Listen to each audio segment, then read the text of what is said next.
Hello and welcome to all. Myself Ved Vishwakarma. Today we are going to start chapter Structure of Atom, जो कि class 11 chemistry का chapter second है। तो आज के इस चैप्टर में हम एटम के स्ट्रक्चर के बारे में जानने वाले हैं। एटम की डिस्कवरी कैसे हुई, सब एटॉमिक पार्टिकल की डिस्कवरी कैसे हुई और किस तरह से एटॉमिक मॉडल जो है टाइम टू टाइम पर दिए गए और उनमें कैसे कैसे चेंजेस आए। तो इन सारे एटम और एटम के स्ट्रक्चर के बारे में हम जानेंगे आज के वीडियो में। तो स्टार्ट करते हैं हम अपना आज का चैप्टर स्ट्रक्चर ऑफ एटम। तो स्ट्रक्चर ऑफ एटम को स्टार्ट करने से पहले एक बेसिक सा क्वेश्चन जिसका आंसर हम लोगों को जान लेना चाहिए। What is atom? एटम है क्या? आप सभी लोग जानते हैं कि हमारे चारों तरफ जो भी चीज़ें प्रेजेंट है, जो भी मैटर प्रेजेंट है, वो सारे के सारे मैटर छोटे छोटे पार्टिकल एटम से मिलकर के बने हुए हैं। सारे के सारे थिंग्स जो हैं वो किससे मिलकर के बने हैं? छोटे छोटे पार्टिकल एटम से मिलकर के बने हुए हैं। और अगर बनने की बात हम कर रहे हैं तो फिर हम बिगड़ने की भी बात कर लेते हैं। जो एटम बम होता है वो क्या करता है? एटम बम जो होता है जब वो ब्लास्ट होता है तो काफ़ी सारी चीज़ें जो होती हैं वो क्या होती हैं? डिस्ट्रॉय हो जाती हैं। यानी कि उस एटम के अंदर उसके टूटने से इतनी एनर्जी बाहर निकलती है जिस एनर्जी की वजह से ही क्या होता है, इतनी भयंकर तबाही जो है देखने को मिलती है। तो एटम क्या है? एटम जो है वो जो है मैटर का ही बहुत ही छोटा सा पार्टिकल है जिसको कि दोबारा से डिवाइड नहीं किया जा सकता। यानी कि मैटर जो है वो छोटे छोटे पार्टिकल एटम से मिलकर के बना हुआ है। अब इस बात की जो अवधारणा है, ये जो कॉन्सेप्ट है, इस कॉन्सेप्ट को 400 बिफोर क्राइस्ट पहले ही दिया जा चुका था। जो इंडियन और ग्रीक फिलासफर थे उन्होंने पहले ही बोल दिया था कि जो पदार्थ होते हैं, जो मैटर होता है, वो बहुत ही छोटे छोटे पार्टिकल से मिलकर के बना हुआ है। तो 400 बिफोर क्राइस्ट की अगर हम बात करें तो उस टाइम पर महर्षि कणाद नाम के एक ऋषि थे जिन्होंने बोला था कि जो पदार्थ होते हैं वो छोटे छोटे पार्टिकल, बहुत ही छोटे छोटे कणों से मिलकर के बना हुआ है। और उन छोटे छोटे कणों को, परम बहुत ही छोटे, और कणों को, अणुओं को उन्होंने क्या कहा? परमाणु कहा। लेकिन हम हर कोई बात जो है बिना साइंटिफिक प्रूफ के मानने वाले तो हैं नहीं। तो फिर इसके लिए जो है 1808 में, कब? 1808 में डाल्टन नाम के साइंटिस्ट ने, डाल्टन नाम के एक ब्रिटिश जो है टीचर थे, स्कूलों में पढ़ाते थे डाल्टन। तो डाल्टन ने जो है 1808 में डाल्टन एटॉमिक थ्योरी दी। उन्होंने क्या दिया?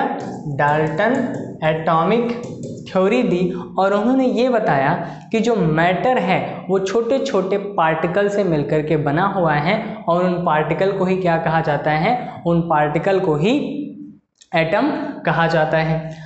एटम जो है वो एक ग्रीक भाषा का वर्ड है। एटम जो है वो ग्रीक भाषा का वर्ड है एटोमियो। तो एटोमियो नाम के वर्ड की मीनिंग क्या होती है? इसकी मीनिंग होती है अनकटेबल। इसकी मीनिंग होती है अनकटेबल और अनडिविजिबल। अनडिविजिबल यानी कि ऐसी चीज़ें जिनको दोबारा से काटा नहीं जा सकता और ऐसी चीज़ें जिनको दोबारा से फर्दर डिवाइड नहीं किया जा सकता। जब हम मैटर को लेकर के उसके छोटे छोटे टुकड़े करते जाते हैं तो छोटे छोटे टुकड़े करने के बाद में लास्ट में हमको ऐसे टुकड़े प्राप्त होते हैं जिनको दोबारा से काटा नहीं जा सकता और ना ही उनको डिवाइड किया जा सकता है। ऐसे टुकड़ों को ही एटम कहा गया। तो एटोमियो जो होता है, एटोमियो का मतलब होता है अनकटेबल या फिर अनडिविजिबल। सारा का सारा मैटर छोटे छोटे अनकटेबल या अनडिविजिबल पार्टिकल से मिलकर के बना हुआ है। और उन्हीं पार्टिकल्स को ही डाल्टन ने क्या कहा? उन्हीं पार्टिकल्स को ही डाल्टन ने एटम कहा। तो इस तरीके से जो है उन्होंने एटॉमिक थ्योरी को दिया और उन्होंने ये बोला कि सारा का सारा मैटर छोटे छोटे पार्टिकल एटम से मिलकर के बना हुआ है। एक ही एलिमेंट के सारे एटम एक जैसे होते हैं और डिफरेंट एलिमेंट के जो एटम होते हैं वो डिफरेंट होते हैं। जैसे कि हम बात करें अगर सोडियम की, तो सोडियम एलिमेंट के सारे एटम की साइज और वेट एक जैसा होगा। लेकिन अगर हम बात करें क्लोरीन की, तो क्लोरीन के सारे एटम जो होंगे वो जो है उन सभी का वेट तो एक जैसा होगा, बट सोडियम के एटम से उनका वेट और उनका स्ट्रक्चर, ये सारी चीज़ें क्या होंगी, अलग होंगी।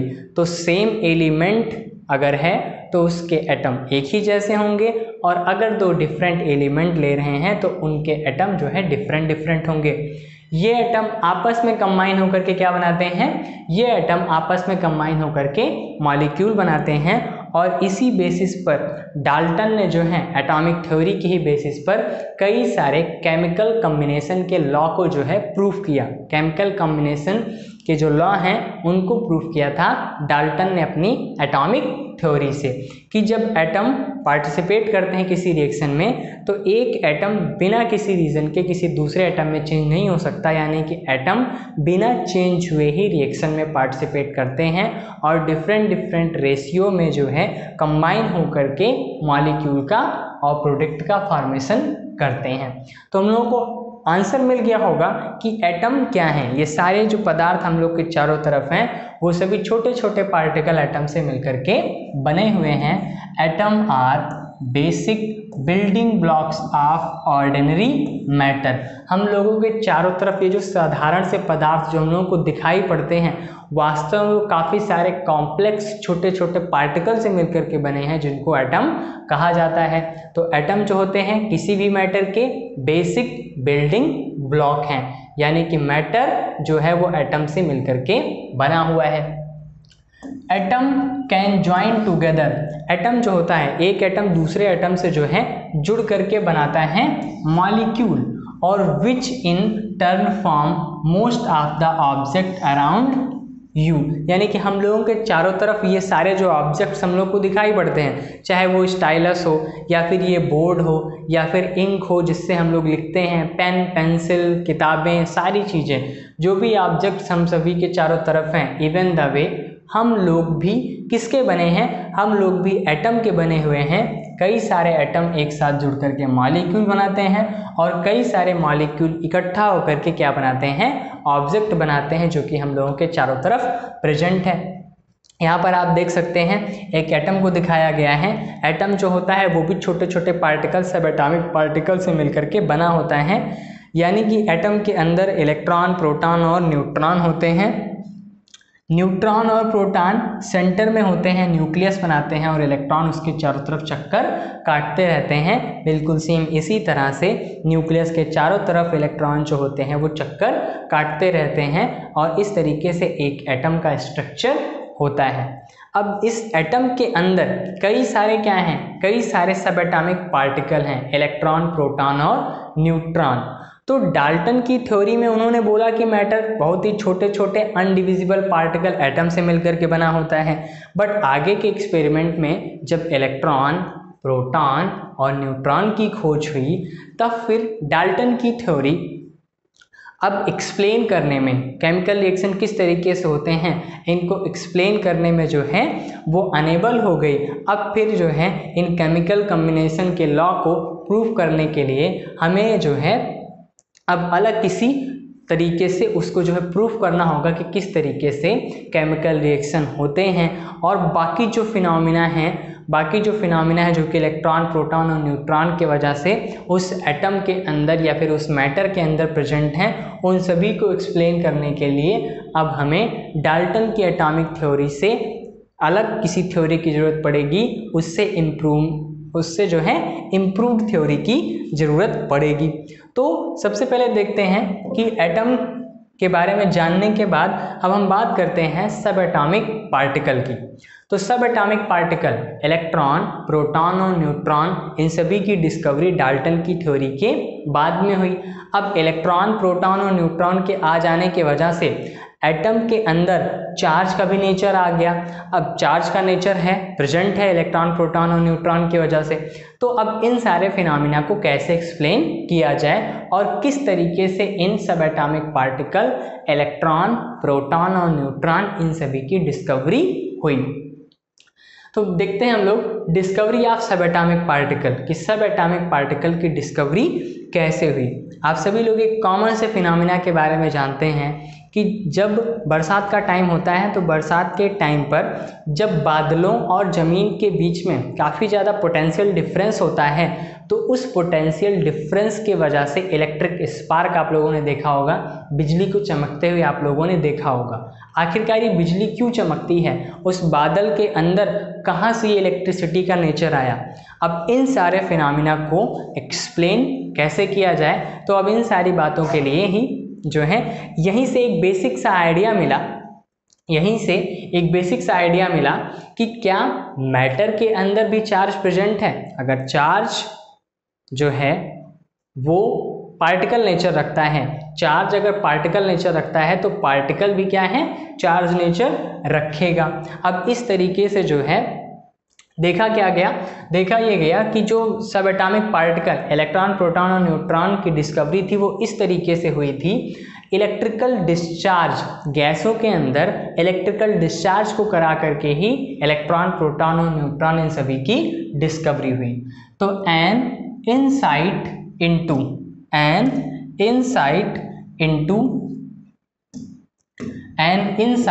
Into the structure of atom.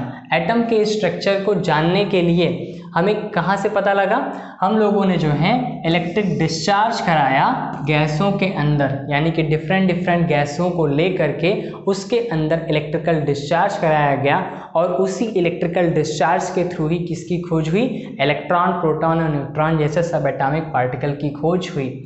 और वहाँ पर हमको क्या याद रखना होगा, वहाँ पर हमको एक बेसिक सा फंडा याद कर रखना होगा कि अगर कोई मैटर है वो जो कि एटम से मिलकर के बना हुआ है, तो उस एटम के अंदर चार्ज पार्टिकल इलेक्ट्रॉन, प्रोटॉन और जो है न्यूट्रली चार्ज पार्टिकल न्यूट्रॉन जो है वो प्रेजेंट है। अब अगर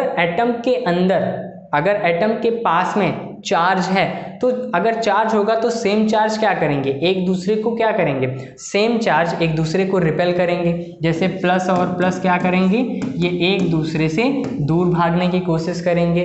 और अगर हम बात करें अपोजिट चार्ज की, तो प्लस और माइनस चार्ज क्या करेंगे, एक दूसरे को अपनी तरफ अट्रैक्ट करेंगे। तो इसी बेसिक से फंडे पर कि अगर एटम के अंदर में चार्ज है, प्लस और माइनस चार्ज है, तो प्लस और माइनस चार्ज क्या करते हैं, एक दूसरे को अट्रैक्ट करते हैं। और अगर प्लस और प्लस चार्ज है तो वो एक दूसरे को क्या करेंगे, रिपेल करेंगे। इसी बेसिक से फंडे को यूज करके जब गैसों के अंदर डिस्चार्ज कराया गया तो वहाँ से इलेक्ट्रॉन और प्रोटॉन इन सभी की डिस्कवरी हुई है। चलिए आगे देखते हैं इन सारी चीज़ों को। नेक्स्ट जो है इसके बाद देखते हैं कहाँ से आखिरकार ये कॉन्सेप्ट आया कि इलेक्ट्रिकल डिस्चार्ज करा करके अगर हम जो है इलेक्ट्रिकल डिस्चार्ज करा के हम इलेक्ट्रॉन और प्रोटॉन और न्यूट्रॉन इन सब की डिस्कवरी कर सकते हैं। तो सबसे पहले हम बात करते हैं 1830 में माइकल फैराडे के एक्सपेरिमेंट की। 1830 में माइकल फैराडे ने ये दिखाया कि जब किसी इलेक्ट्रोलाइट के सॉल्यूशन में करंट पास किया जाता है, तो करंट पास करने पर जो है ये जो इलेक्ट्रोड हैं कैथोड और एनोड, इनके ऊपर या तो मैटर डिपॉजिट होती है या तो फिर इनके ऊपर से मैटर लिबरेट होती है। क्या होता है, जब इलेक्ट्रिसिटी को पास किया जाता है किसी इलेक्ट्रोलाइट के सॉल्यूशन से, तो केमिकल रिएक्शन होती हैं इन इलेक्ट्रोडों के ऊपर और या तो फिर मैटर लिबरेट होता है, कोई गैस लिबरेट होती है इन इलेक्ट्रोडों के ऊपर से, या फिर जो है कुछ मैटर का डिपोजिशन होता है इन इलेक्ट्रोडों के ऊपर। जैसे यहाँ पर देखते हैं एक इलेक्ट्रोलाइट का सॉल्यूशन है, जैसे मान लेते हैं NaCl है, नमक को पानी में घोल दिया गया, तो नमक के पानी में क्या होगा, Na+ होंगे और Cl- आयंस होंगे। अब एक बैटरी से जब इसके अंदर करंट पास किया जाएगा तो बैटरी का नेगेटिव सिरे से जुड़ी मेटल की रॉड बनाती है कैथोड और पॉजिटिव सिरे से जुड़ी रॉड बनाती है एनोड। इस कैथोड के ऊपर बैटरी से निकले हुए कई सारे इलेक्ट्रॉन होंगे जिसके वजह से इस रॉड के ऊपर नेगेटिव चार्ज होगा। नेगेटिव चार्ज होने की वजह से इलेक्ट्रोलाइट सॉल्यूशन के पॉजिटिवली चार्ज पार्टिकल इस कैथोड की तरफ मूव करेंगे और कैथोड पर जाकर के डिपॉजिट हो जाएंगे, यानी कि कैथोड के ऊपर रिडक्शन होगा और मेटल इसके ऊपर डिपॉजिट हो जाएगी। और अगर हम बात करें एनोड की, तो एनोड के ऊपर पॉजिटिव चार्ज होगा, तो नेगेटिवली चार्ज पार्टिकल जो Cl माइनस है वो इसकी तरफ मूव करेंगे और इलेक्ट्रॉन को लेकर के ये बैटरी के अंदर चले जाएंगे क्लोरीन के, और क्लोरीन आपस में मिलकर के Cl2 गैस बना लेगी और Cl2 गैस जो है वो बाहर निकल जाएगी। तो इस तरीके से कैथोड के ऊपर मेटल का डिपोजिशन हुआ और एनोड के ऊपर से क्या हुई, गैस लिबरेट हुई। आखिरकार ये लिब्रेशन और डिपोजिशन किसके वजह से हो पा रहा है? मेटल के डिपोजिशन और लिब्रेशन के पीछे क्या है? ये पॉजिटिवली चार्ज पार्टिकल जो अपोजिट पोलैरिटी की तरफ मूव कर रहे थे, यानी कि मैटर जो था वो मूव कर रहा था चार्ज की तरफ। अगर मैटर मूव कर रहा था चार्ज की तरफ, अगर मैटर मूव कर रहा है चार्ज की तरफ, तो इसका मतलब ये है कि मैटर यानी कि जो पार्टिकल है उस पार्टिकल के अंदर इलेक्ट्रिसिटी का नेचर है। पार्टिकल के अंदर क्या है? इलेक्ट्रिसिटी का नेचर है। तो पार्टिकुलेट नेचर ऑफ इलेक्ट्रिसिटी की खोज कहाँ से हुई? फैराडे के एक्सपेरिमेंट से हुई। उन्होंने 1830 में जो एक्सपेरिमेंट किया था उससे पार्टिकुलेट नेचर ऑफ इलेक्ट्रिसिटी की खोज हुई, यानी कि इलेक्ट्रिसिटी के अंदर पार्टिकल का नेचर है। किसके अंदर? इलेक्ट्रिसिटी के अंदर पार्टिकल का नेचर है, तभी तो इलेक्ट्रिसिटी के प्रेजेंस में मैटर या तो डिपॉजिट हो रही है या तो फिर लिबरेट हो रही है। तो इसका जस्ट अपोजिट होना चाहिए। अगर इलेक्ट्रिसिटी के अंदर पार्टिकल का नेचर है, पार्टिकल जमा हो रहे हैं या लिबरेट हो रहे हैं, तो फिर इन पार्टिकल के अंदर भी इलेक्ट्रिसिटी होनी चाहिए ना। अगर इलेक्ट्रिसिटी के अंदर पार्टिकल का नेचर है तो पार्टिकल के अंदर भी इलेक्ट्रिसिटी का नेचर होना चाहिए। अब किसी एटम के अंदर ये चार्ज, ये इलेक्ट्रिसिटी आई कहाँ से? किसी एटम के अंदर ये इलेक्ट्रिसिटी आती है इलेक्ट्रॉन या फिर प्रोटॉन के वजह से। इलेक्ट्रॉन के ऊपर नेगेटिव चार्ज है, प्रोटॉन के ऊपर पॉजिटिव चार्ज है। ये सारे सब एटॉमिक पार्टिकल किसी एटम के अंदर प्रेजेंट हैं और इन्हीं सब एटॉमिक पार्टिकल की वजह से पार्टिकल के अंदर भी क्या है, एटम के अंदर भी जो है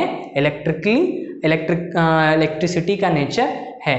अब इन चार्ज पार्टिकल को बाहर निकालने के लिए हमें क्या करना होगा?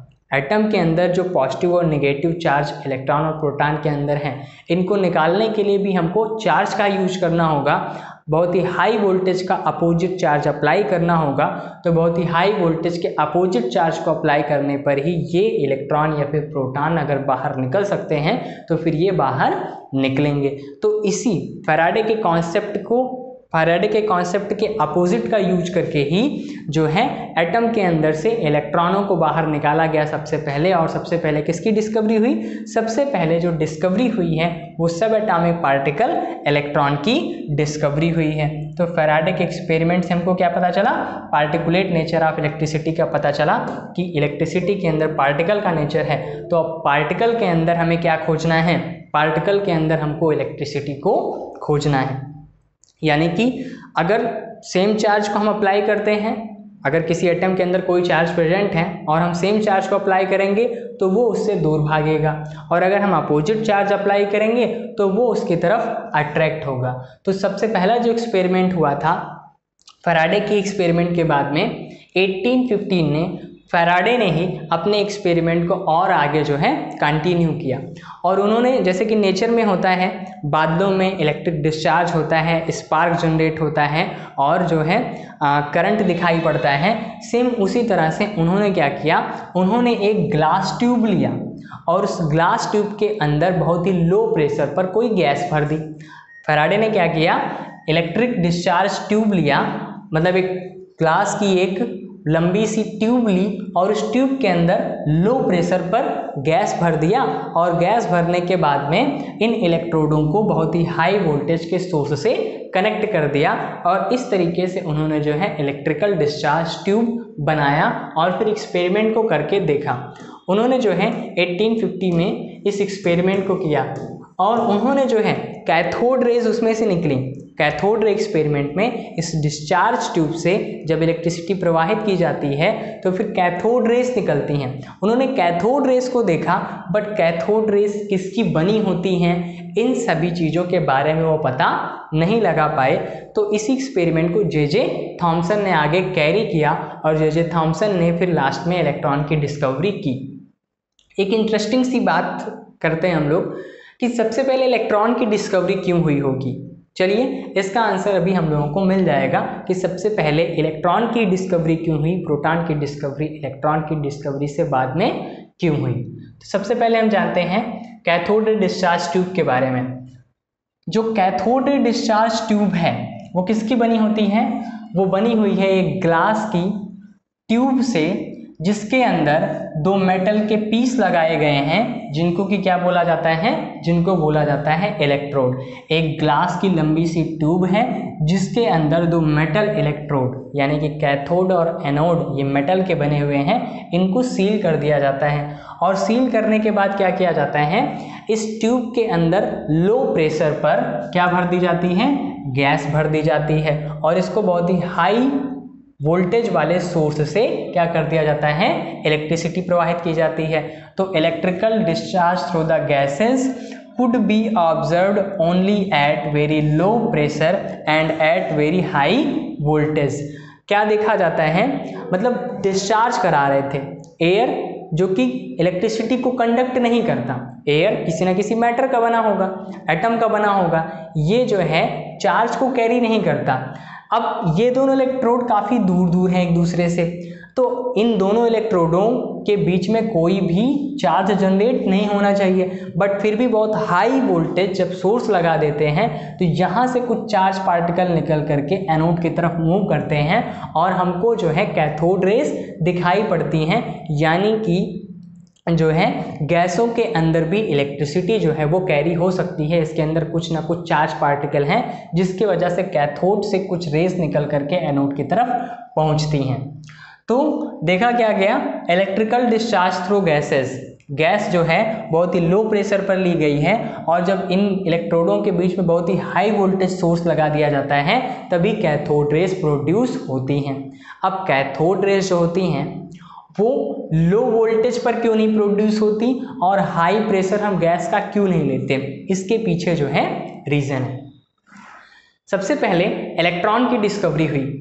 इलेक्ट्रॉन की डिस्कवरी सबसे पहले इसलिए हुई कि एक एटम के अंदर उसका न्यूक्लियस है और उस न्यूक्लियस के चारों तरफ इलेक्ट्रॉन सर्कुलर पाथ में चक्कर काट रहा है।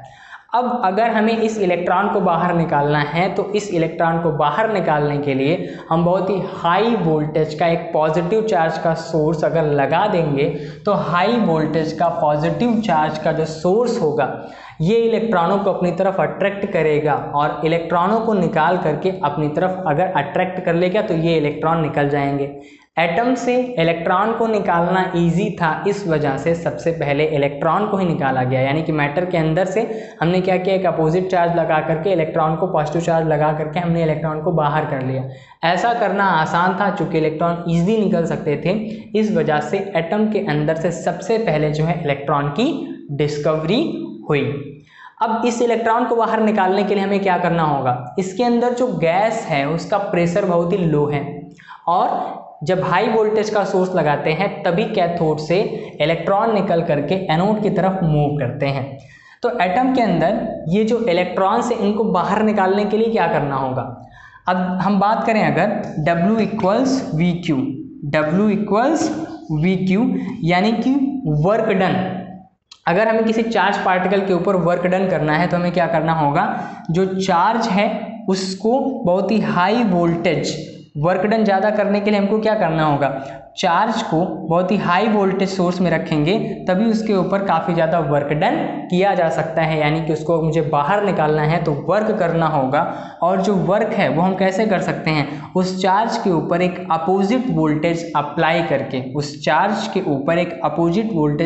करके, उसके ऊपर हम क्या कर सकते हैं? एक फोर्स ऑफ अट्रैक्शन लगा सकते हैं जिसकी वजह से वो निकल करके बाहर आ जाएगा। अब इलेक्ट्रॉन के ऊपर चार्ज कितना है? इलेक्ट्रॉन के ऊपर चार्ज बहुत ही कम है, स्मॉल ई है, 1.6 × 10⁻⁻19 कूलाम है। अब इस छोटे से चार्ज को, यानी कि ये जो कैथोड की मेटल है, ये मेटल भी जो है कई सारे एटम्स की बनी होगी और इस एटम के पास में भी इलेक्ट्रॉन्स होंगे। ये इलेक्ट्रॉन को बाहर निकालने के लिए हमें क्या करना होगा? अब इन इलेक्ट्रॉनों के ऊपर चूंकि इनको मुझे बाहर निकालना है तो ज़्यादा काइनेटिक एनर्जी देनी पड़ेगी। तो ज़्यादा काइनेटिक एनर्जी देने के लिए हमको बहुत ही हाई वोल्टेज का सोर्स चाहिए। हमको जो वोल्टेज चाहिए वो कैसा चाहिए? वोल्टेज जो हमें चाहिए वो बहुत ही हाई वोल्टेज सोर्स चाहिए, और इसी हाई वोल्टेज सोर्स से ही हम क्या कर सकते हैं? इलेक्ट्रॉन को निकाल सकते हैं। देखिए जब चार्ज बहुत ही छोटा होगा और मुझको वर्क ज़्यादा करना है तो फिर इस वोल्टेज को क्या रखना पड़ेगा, वर्क ज़्यादा करने के लिए हमको इस वोल्टेज को भी काफ़ी ज़्यादा रखना पड़ेगा, तभी इन इलेक्ट्रॉनों के ऊपर बहुत ही ज़्यादा फोर्स ऑफ अट्रैक्शन लगेगी और हाई वोल्टेज सोर्स में ही ये इलेक्ट्रॉन इन एटम्स को छोड़ करके बाहर निकल पाएंगे। तो नेगेटिव चार्ज जब अप्लाई करते हैं बैटरी के नेगेटिव सिरे से जुड़ा जो इलेक्ट्रोड होता है उसको कैथोड बोलते हैं। इस कैथोड के सरफेस के ऊपर कई सारे इलेक्ट्रॉन इकट्ठा हो जाएंगे। अब इन इलेक्ट्रॉनों के ऊपर इस पॉजिटिव चार्ज कैथोड की वजह से काफ़ी बहुत ज़्यादा एक फोर्स ऑफ अट्रैक्शन लगेगा। ये एनोड पॉजिटिव चार्ज होने की वजह से इन इलेक्ट्रॉनों को अपनी तरफ अट्रैक्ट करेंगे। तो मैटर के अंदर अगर इलेक्ट्रॉन प्रेजेंट थे, एटम के अंदर अगर इलेक्ट्रॉन प्रेजेंट थे तो इन इलेक्ट्रॉनों को एक बहुत ही हाई वोल्टेज के पॉजिटिव चार्ज सोर्स से अट्रैक्ट करवा करके निकालने की कोशिश करनी है। तो उसके लिए वोल्टेज को हाई रखना पड़ेगा। और अगर ये इलेक्ट्रॉन निकले और इलेक्ट्रॉन निकलने के बाद इस नली के अंदर भरी हुई जो गैस है उसको वो आयोनाइज कर देंगे। अब आयोनाइज कर देने के बाद ये नेगेटिवली चार्ज पार्टिकल उन गैसों के आयन से टकरा करके रास्ता भटक सकते हैं। तो ये रास्ता ना भटके, ये निकलने के बाद एनोड की तरफ पहुंच जाए, उस वजह से हम क्या करते हैं, गैस का प्रेशर बहुत ही लो रखते हैं ताकि ज़्यादा वर्क डन हो सके और इलेक्ट्रॉन निकल करके कैथोड से निकल करके एनोड की तरफ मूव कर सकें। तो इस तरीके से एटम के अंदर से इलेक्ट्रॉन को इलेक्ट्रिक डिस्चार्ज ट्यूब के थ्रू जो है बाहर निकाला गया। जब बहुत हाई वोल्टेज का सोर्स लगाते हैं तो एनोड क्या करता है, इस कैथोड के ऊपर प्रेजेंट इलेक्ट्रॉनों के ऊपर फोर्स ऑफ अट्रैक्शन लगाता है और जिसके वजह से ये बाहर निकल पाते हैं और यही बीम के रूप में निकल करके क्या बना लेते हैं, यही बीम के रूप में निकल करके कैथोड रेस बनाते हैं। तो इस तरीके से जो है कैथोड रे डिस्चार्ज ट्यूब से किसकी डिस्कवरी हुई, कैथोड रेस की डिस्कवरी हुई। और ये कैथोड रेस थे क्या वास्तव में, ये कैथोड रेस वास्तव में निगेटिवली चार्ज पार्टिकल इलेक्ट्रॉन ही थे जो कि कैथोड के मटेरियल जो था उसके एटम के अंदर प्रेजेंट इलेक्ट्रॉनों के बाहर निकलने के वजह से ये इलेक्ट्रॉन बीम के रूप में बाहर निकलते हैं और क्या बनाते हैं, ये मिलकर के बनाते हैं कैथोड रेस। तो इस तरीके से जो है कैथोड रेस की डिस्कवरी हुई। और कैथोड रेस की डिस्कवरी के बाद में अब हम बात करते हैं इन कैथोड रेस की क्या क्या विशेषताएं हैं। तो कैथोड रे एक्सपेरिमेंट जो है वो फैराडे के बाद में जे थॉमसन ने किया था। और जे थॉमसन ने जो है उन्होंने क्या किया, उन्होंने भी सेम ये एक्सपेरिमेंट को दोहराया और उन्होंने एक ग्लास ट्यूब के अंदर इलेक्ट्रोड लगा दिए। इलेक्ट्रोड को जो बहुत ही हाई वोल्टेज सोर्स से इलेक्ट्रिसिटी दी जाती है तो इस तरीके से ग्रीन कलर का ग्लो जो होता है वो उस कैथोड रे ट्यूब में प्रोड्यूस होता है। और ये जो ग्रीन कलर का ग्लो है, जब इसके चारों तरफ इलेक्ट्रिक या मैग्नेटिक फील्ड जनरेट किया जाता है तो फिर ये अपने रास्ते से भटकते हैं, जिससे ये पता चल जाता है कि ये जो कैथोड रेस होती हैं वो नेगेटिवली चार्ज पार्टिकल से मिलकर के बनी होती हैं। अब जे थॉमसन ने क्या किया, इन्हीं कैथोड रेस के लिए E/m वैल्यू को कैलकुलेट किया और E/m वैल्यू को कैलकुलेट करके उन्होंने जो है किसकी खोज की, E/m वैल्यू, कैथोड रेस के लिए E/m वैल्यू को चार्ज अपॉन मास रेशियो को कैलकुलेट करके इलेक्ट्रॉन की डिस्कवरी की। तो चलिए हम बात करते हैं इस कैथोड रे एक्सपेरिमेंट के कौन कौन से रिजल्ट्स आए थे। यानी कि जे थॉमसन ने जब कैथोड रे एक्सपेरिमेंट किया तो उसमें उनको कौन कौन से रिजल्ट्स मिले। फर्स्ट ऑफ ऑल हम लोग फर्स्ट रिजल्ट की बात करते हैं। तो cathode ray start from cathode and move towards the anode. Cathode rays जो होती हैं वो कैथोड से निकलती हैं और एनोड की तरफ मूव करती हैं। ये बनती किससे हैं, कैथोड के ऊपर प्रेजेंट जो इलेक्ट्रॉन होते हैं ये इलेक्ट्रॉन बहुत ही high voltage source, positive source से एनोड की तरफ अट्रैक्ट होते हैं और अट्रैक्ट होकर के बीम के रूप में कैथोड रेस बनाते हैं। तो कैथोड रेस चूंकि कैथोड से निकलती हैं तो start from cathode and move toward anode. ये कैथोड से निकल करके पॉजिटिव चार्ज एनोड की तरफ मूव करती हैं। चूंकि नेगेटिवली चार्ज पार्टिकल से बनी हुई है इस वजह से एनोड की तरफ मूव करेंगी। नेक्स्ट पॉइंट क्या है, these rays themselves are not visible. यानी कि इन रेस को हम नहीं देख सकते हैं, ये विजिबल नहीं होती हैं, इनको हम कुछ टाइप के मटेरियल फ्लोरिसेंट और फास्फोरेसेंट मटेरियल के प्रेजेंस में देख सकते हैं। फ्लोरिसेंट मटेरियल क्या होते हैं? फ्लोरिसेंट मटेरियल ऐसे मटेरियल होते हैं जो कि जिनके ऊपर जब लाइट पड़ती है तो फिर वो क्या करते हैं, चमकना स्टार्ट कर दें। जैसे लाइट पड़ेगी, लाइट को ऑब्जर्व करके तुरंत ही ग्लो करना स्टार्ट कर देंगे। फास्फोरेसेंट मटेरियल क्या होते हैं? इनके ऊपर जब लाइट पड़ती है तो लाइट को ऑब्जर्व कर लेंगे और ऑब्जर्व करने के कुछ देर के बाद जो है चमकते हैं। तो फास्फोरेसेंट का एग्जाम्पल हो गया रेडियम। और अगर हम फ्लोरिसेंट मटेरियल की बात करें तो ZnS जो होता है वो एक फ्लोरिसेंट मटेरियल है। जब इसके ऊपर लाइट पड़ती है तो ये ग्लो करना स्टार्ट करता है। तो जब कैथोड रेज इन फ्लोरिसेंट और फास्फोरेसेंट मटेरियल जो कि एनोड की तरफ रखे होते हैं उनके ऊपर जब पड़ते हैं तो फिर वो क्या करते हैं, उनमें ग्लो प्रोड्यूस करते हैं। तो इस तरीके से हम उनको देख सकते हैं। इसके बाद बात करते हैं इन प्रेजेंस ऑफ इलेक्ट्रिक और magnetic field behaviour of cathode rays are similar to negatively charge particle. ये निगेटिवली चार्ज पार्टिकल होती हैं, इस वजह से ये पॉजिटिव प्लेट यानी कि जब इनके चारों तरफ जो है इलेक्ट्रिसिटी अप्लाई की जाती है तो फिर ये पॉजिटिव प्लेट की तरफ मुड़ जाती हैं और इनमें मैग्नेटिक प्रॉपर्टी भी होती है जिस वजह से ये मैग्नेटिक प्लेट के भी अक्रॉस क्या होती हैं, मुड़ जाती हैं। जब मैग्नेटिक फील्ड अप्लाई किया जाता है तो फिर वहाँ पर भी ये मुड़ जाती हैं। तो suggesting that cathode rays are consist of negatively charge particle called electron. चूँकि ये पॉजिटिव प्लेट की तरफ कैथोड रेज मुड़ रही हैं, इस वजह से हम ये मान सकते हैं कि ये निगेटिवली चार्ज पार्टिकल से मिलकर के बनी हैं। और वास्तव में ये होती क्या है? निगेटिवली चार्ज पार्टिकल इलेक्ट्रॉन होते हैं। In the absence of electrical or magnetic field, these rays travel in straight line।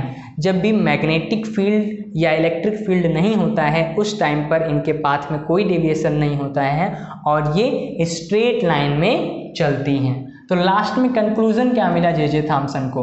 Last में उनको कंक्लूजन करने पे यही मिला, E/m की वैल्यू को कैलकुलेट करके जब उन्होंने देखा तो फिर नली में भरी हुई गैस को चेंज करने में और इलेक्ट्रोड को चेंज करने पर भी E/m यानी कि इलेक्ट्रॉन के ऊपर जो चार्ज है, ये निगेटिवली चार्ज पार्टिकल जिससे मिलकर के बनी हुई है कैथोड रेज, उनके ऊपर जो चार्ज है और उनका जो मास है, तो चार्ज अपॉन मास रेशियो हमेशा फिक्स आया। यानी कि वो हर एक टाइप के जो है कैथोड में और हर एक टाइप के गैस के अंदर ये प्रेजेंट है, जिसके वजह से E/m की वैल्यू हमेशा सेम आई। और इस तरीके से उन्होंने ये बताया कि चूंकि वैल्यू लगातार सेम आ रही है, नली में भरी हुई गैस को भी चेंज करने पर और इलेक्ट्रोड को भी चेंज करने पर अगर वैल्यू E/m वैल्यू सेम आती है, इसका मतलब ये है कि ये जो चार्ज पार्टिकल है, निगेटिवली चार्ज पार्टिकल, वो हर एक टाइप के एटम के अंदर प्रेजेंट है। यानी कि ये सभी एटम के अंदर निगेटिवली चार्ज पार्टिकल जो है वो प्रेजेंट होता है। तो इस तरह से जो है इलेक्ट्रॉन की डिस्कवरी हुई थी। तो नेक्स्ट वीडियो में जो है हम लोग इलेक्ट्रॉन की डिस्कवरी और इसके अलावा जो है E/m रेशियो किस तरीके से कैलकुलेट किया गया था, इन सभी चीज़ों के बारे में जानेंगे। तो आज के वीडियो में इतना ही। मिलते हैं हम लोग नेक्स्ट वीडियो में। आप सभी लोग इस वीडियो को अपने फ्रेंड्स तक शेयर करिए ऐसे ही इंटरेस्टिंग वीडियो के लिए। तब तक के लिए आप वेट करिए। मिलते हैं नेक्स्ट वीडियो में।